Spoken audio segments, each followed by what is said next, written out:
ሰላም ተመልካቾቻችን፣ ይህ ለስፖርት አፍቃሪያን የተመሰረተ የዩቲዩብ ቻናላችን ነው። ዋሊያ ስፖርት ይባላል።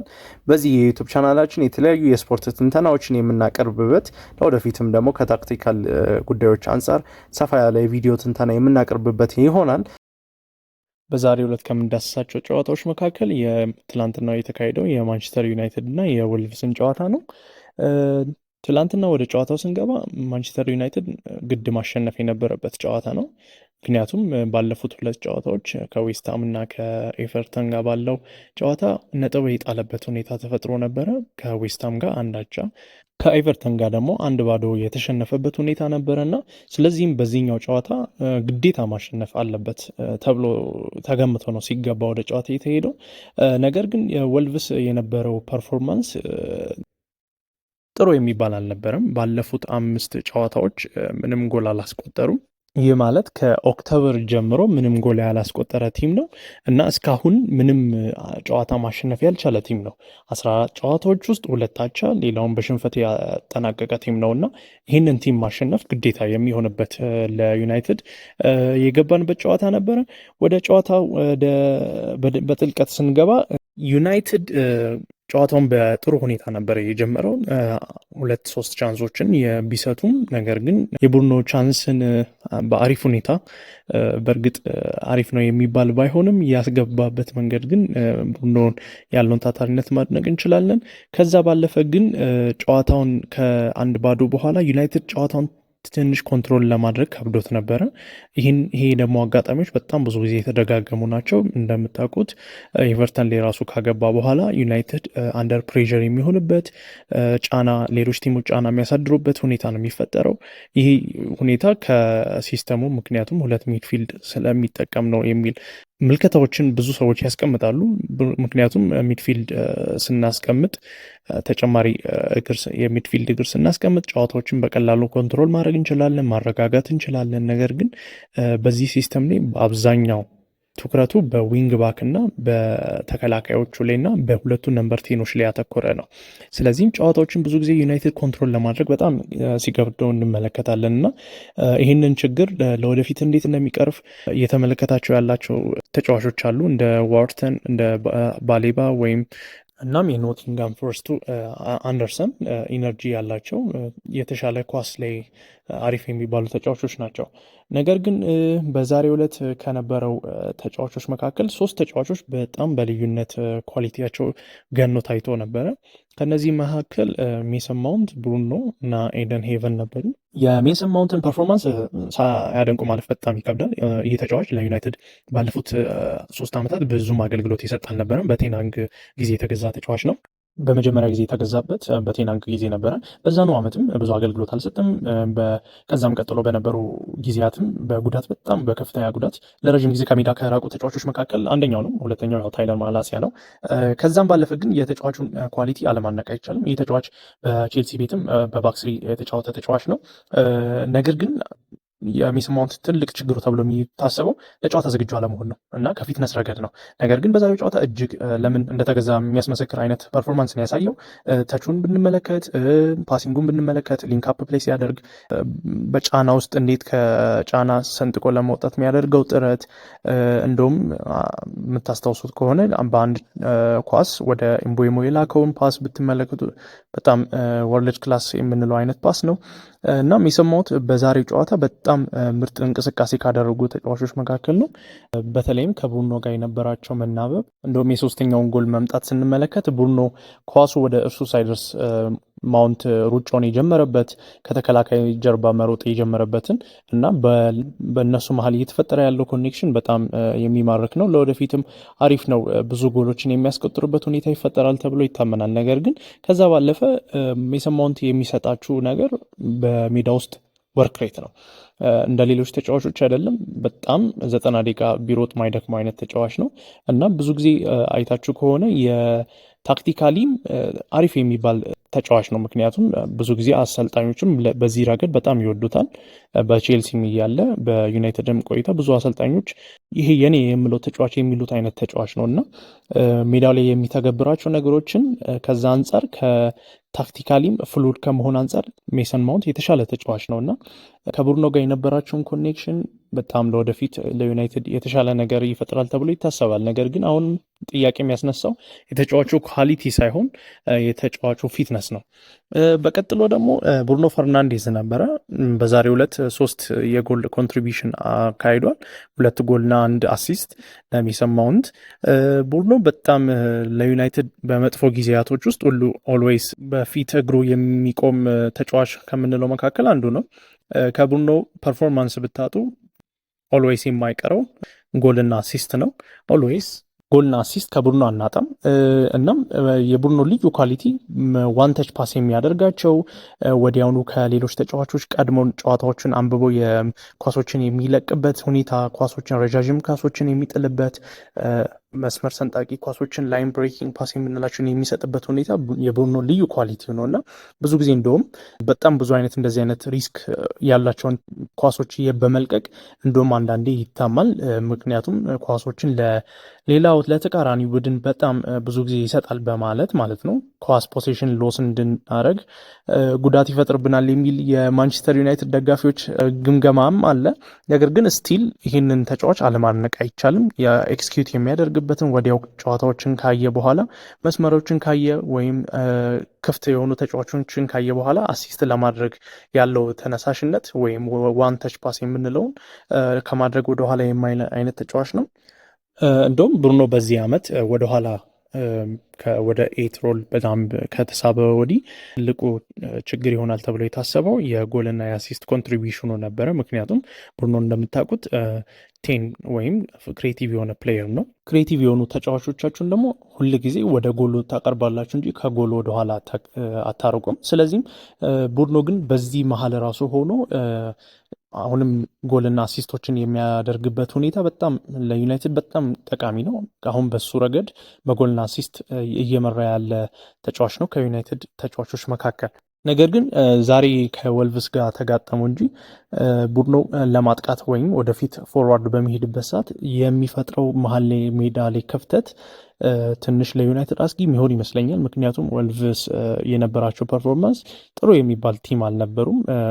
ቦተም የመጨረሻ ወራጅ ቀጠና የምንለው ክልል ውስጥ ያሉ ቲሞች ናቸው እና እስካሁን አንድ ጨዋታ ያላሸነፈ ቲም ነው። ስለዚህ ይህንን ግምገማም ሙሉ ለሙሉ ለዩናይትድ በጥሩ ፐርፎርማንስ ቢያሳልፍበትም ሙሉ በሙሉ ክሬዲቱን መስጠት ትንሽ ይከብዳል። ነገር ግን የሚሰጠውን ስፔስ ሌሎች ቲሞች እንደ በርንማውዝ እንደ ቪላ በትራንዚሽን ሊሆን ይችላል በላይ በፈጣን ፓሶች ይህንን የዩናይትድን ቲም ብዙ የማጥቃት ቻንስ ይኖራቸዋል የሚል እምነት አለኝ። ምክንያቱም ብቻውን ካሲሚሮ የሚሆንበት ሁኔታ ይፈጠራል።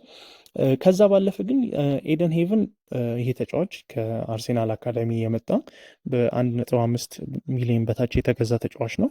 በዛሬው ዕለት የነበረው ፐርፎርማንስ እጅግ በጣም ጥሩ የሚባል ፐርፎርማንስ ነበረ። እንደውም ከነበሩ ስታቶች መካከል ሁለቱን ጎራ ብላችሁ ለምሳሌ ፓስ አኪሬሱ 100% ነበረ። ከ36 ፓስ ውስጥ 36 አንድ ሎንግ ቦል ሞክሯል። እሱም 100% ሰክሰስ ሬት ነበረው። ግራውንድ ዱዌል 2-2 አሸንፈዋል። ኤሪያል ዱዌል አራቱንም አሸንፈዋል። 7 ክሊራንስ አለው፣ 3 ቦል ሪከቨሪ ያለው እና 8 ዲፌንሲቭ ኮንትሪቢሽን ነበረውና ይህን ተጫዋች ስትመለከቱት ረዥም ጊዜ የቆየ ልምድ ያለው ተጫዋች ነው የሚመስለው። ምክንያቱም በባክሲሪ ላይ እንደምታውቁት የሴንተር ባኩ ሮል በጣም ከፍ ያለ ነው። በጣም እንደውም ሁለተኛ ካፕቴን ብንለው ብዙ ማጋነን አይሆንም። ምክንያቱም በሌፍትም በራይትም ያሉትን ተከላካዮቹን ጥምረት እንደ ዋና ግሉ የሚሆነው እሱ ነው እና በጣም ኮምፖዝድ የሆኑ የተረጋጉ በጫና ውስጥ በጣም የተረጋጉ ፓሶችን የሚያደርጉበት ሁኔታ የተመጠነ መሆን አለበት እና ይህንን ኤክስኪዩት ያደረገበት ሌቭል ይሄ ልጅ ብዙ ረዥም ጊዜ የተጫወተ ይመስላል። ነገር ግን ከዛ ባለፈ እያንዳንዱ የሚይዛቸውን ኳሶች የሚሰጣቸውን ፓሶች ብትመለከቱ ሁሉም ወደፊት ወይም ፎርዋርድ ፕሮግሬሽን ነበረ። ይሄ ባህሪው ከየት መጣ የሚለው ነገር ትንሽ አርጊመንት እንኳን ለማንሳት በአርሴናል አካዳሚ ውስጥ ይሄ ተጫዋች ሚድፊልድ ነበር የተጫወተው፣ ተከላካይ አልነበረም። ወደ ኋላ ነው ወደ ተከላካይ መስመርነት የመጣውና ይሄ ሚድፊልድ ላይ በመጫወቱ የሚረዳው አስተዋጽኦ አለ የሚል እምነት አለኝ። ምክንያቱም እያንዳንዱ ፓሶቹ ፎርዋርድ ነበረ። ከዛ ባለፈ ወደዚህ ዓመት ስንገባ ይሄ ተጫዋች እንደውም ከነ ሃሪ አማስ ወይም ከነ ቶቢ ኮሊየር እኩል በውሰት ይሄዳል የሚል እምነት የተደረገበት ተጫዋች ነው። ምክንያቱም የሊሳንድሮ ማርቲኔዝ የዲሊት የሾው መመለስ ከዛም ባለፈ የማዝራዊ በዛ በቀኝ የግራ መስመር ተከላካይነት መጫወቱ የዩናይትድ የተከላካይ መስመሩ በጣም ሞላ ማለቱ ይሄ ተጫዋች ቦታ ያገኛል ሁሉ የሚለው ጥርጣሬ ነበረ። ነገር ግን በተሰጠው እድል በጣም በጥሩ ፐርፎርማንስ አጠናቋል የሚል እምነት አለኝ። ከዛ ባለፈ በዛሬው ጨዋታ ላይ ኩኒያ እምቡሞ ነበሩ። ጥሩ ፐርፎርማንስ ካላደረጉ ተጫዋቾች መካከል ጥሩ ፐርፎርማንስ አላደረጉም ማለት ባይሆንም፣ ነገር ግን ከሌሎች ተጫዋቾች ትንሽ ዝቅ ያለ ፐርፎርማንስ ካሳዩ መካከል በእርግጥ ለየት ያለ ተጫዋች ቢሆንም ከኩኒያ ከእርሱ ራሱ ከምንጠብቀው ፐርፎርማንስ ከተለመደው ትንሽ አነስ ያለ ነበረ። ወደ ኩኒያ ፐርፎርማንስ ስንመጣ ከተለያዩ ነገሮች አንጻር ትንሽ ኩኒያ በዘንድሮ ዓመት ጥሩ ፐርፎርም እያደረገ ነበር ማለት አይቻልም። ነገር ግን አጌንስት አርሴናል ብንመለከተው፣ አጌንስት ሊቨርፑል ብንመለከተው በጣም በትላልቅ ጨዋታዎች ላይ ተርናፕ ያደረገበት ወይም ራሱን ያሳየበት ተጫዋች ነው። በጣም ኳሊቲውን ድሪብል የማድረግ አቅሙን ከዛም ባለፈ ጎል የሚሞክራቸው ሙከራዎች ተጋጣሚ ትንሽ ከበድ ያለ ራስ ምታት የሚሰጥ አይነት ተጫዋች ነው። ነገር ግን ኩኒያ በእርግጥ ጎልና አሲስት ከአለማድረጉ የተነሳ ይመስለኛል በጣም ብዙ ተች ያበዛል። ከዛም ባለፈ ሪስክ በሆኑ ቦታዎች ላይ ድሪብል ለማድረግ ይሞክራል። በዚህ አይነት ሁኔታዎች ላይ ዩናይትድን አንዳንድ ቦታዎች ላይ ኮስት ያደርገዋል ወይም ፎርዋርድ እየሄደ ሞመንተሙን የዩናይትድ ሞመንተም የሚገልበት ሁኔታ አለ። በብዙም ባይሆንም ነገር ግን እንደዚህ አይነት ነገሮችን ተገንዝብ ያለው ሜቢ ወይም ጎልና አሲስት ያለማድረጉ አይምሮ ላይ የፈጠረው ጭንቀት በጣም ነገሮችን ቱማች እንዲያደርግ ይጋብዘዋል ብዬ አስባለሁ። ነገር ግን ይህ ተጫዋች አጌንስት አርሴናልና አጌንስት ሊቨርፑል የነበረውን ኳሊቲ በጣም በጥሩ ሁኔታ ያሳየ ነው። በእርግጥ ይህ ተጫዋች በዚህ ሲስተም ውስጥ ተጫውቶ ያውቃል በወልቭስ። ነገር ግን ፐርፎርማንሱ ከፍ እንዲል ራሱ ከረዱት ተጫዋቾች መካከል በወልቭስ ባለው ጊዜ የአንታይ ኑሪ አሁን ላይ ወደ ማንቸስተር ሲቲ ያቀናው እንደ ዊንግ ባክ ሆኖ የሚጫወተው የአንታይ ኑሪ የተከላካዩ አንታይ ኑሪ አለመኖር ይመስለኛል። ምክንያቱም አሁን እንደምታውቁት በማንቸስተር ዩናይትድ ውስጥ ይሄ ነው የሚባል በሌፍት ባክ በኩል ወይም ዊንግ ባኩ ላይ ይሄ ነው የሚባል ተጫዋች የለም። በእርግጥ ዳሎት ዛሬ ጥሩ ፐርፎርማንስ ቢኖረውም የዳሎትና የዶርጉ ጥምረት ይሄን ያህል ነው የሚባል አይደለም። ምክንያቱም እነዚህ ተጫዋቾች በእርግጥ ዳሎት ረዥም ጊዜ ኤክስፒሪየንስ የሆነ ነው። ነገር ግን የዶርጉ ገና እንዳላደገ ማቹር እንዳላረገ የሚያሳይ አይነት ተጫዋች ነው። የዳሎት ደግሞ ዊንግ ባክ አለመሆኑን በትክክልም ይሄ ተጫዋች ራይት ባክ እንጂ ለዊንግ ባክ ሮል እንደማይሆን ብዙ አጋጣሚዎች ላይ ተመልክተነዋል። ሜቢ ይሄ ተጫዋች ብቻውን ድሪብል አድርጎ ብዙ ነገሮችን እንዲያደርግ ከሱ እየተጠበቀ ይመስለኛል። ነገር ግን ጥሩ ሌፍት ባክ ወይም ዊንግ ባክ በሚገዛ ሰዓት አሪፍ የተጫዋች ኳሊቲ የሚጨምር ይመስለኛል። ከዛ ባለፈ ግን አሁን ሁሉም ፊት ቢሆኑ ከኩኒያና ከሜሰን ማውንት ለሌፍት ቴን ፖዚሽን የምመርጠው ሜሰን ማውንትን ነው ባሳየው ፐርፎርማንስ አንጻር።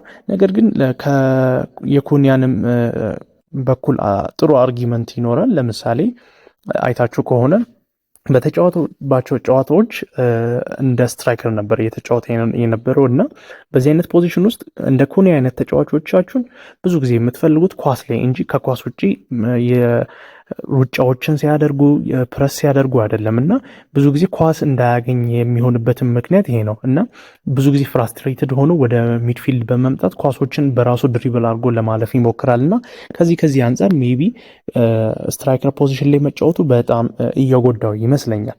ከዛ ባለፈ እምቡሞ ነው።